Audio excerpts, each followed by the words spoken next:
Selamat pagi saya Awang Pang. Hari ni kita kedai ada baru punya stok mari. Kereta ni tahun 2012, Toyota Camry 2.5 ya. Ini 2.5 punya. 2.5 V-Spec, harga cuma jual 35,800. Kalau kereta ni belum buat apa barang lah, sebab saya tengok depan sudah cala. Okey, ada kena sikit-sikit.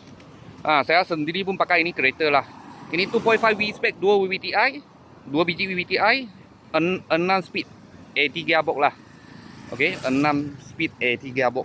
Dalam warna kuning punya. Okey, kalau warna hitam mungkin panas lah.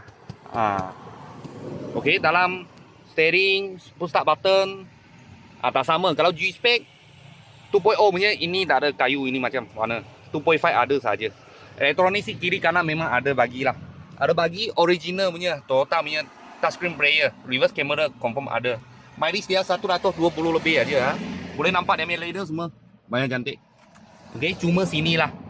Sini selalu kena punya. Saya punya pun sama juga warna hitam. Sudah kotor. Okey. Belakang macam ni. Okey, belakang punya leather kira okey lagi lah. Dia ini stiker belum buka lagi. Okey, kereta baru sampai sekarang. Cuma depan ada cala-cala. Tahun 2012 Toyota Camry 2.5 punya. 2.5 punya, Rotek 880 880. Harga jual 35,800. Kalau bos-bos dengan kawan-kawan sampai tengah cari kereta ni, boleh WhatsApp saya lah. Sebab kita ada dapat yang stok ini. Kalau ada apa murah punya kereta, saya akan video lagi. Thank you bos, thank you.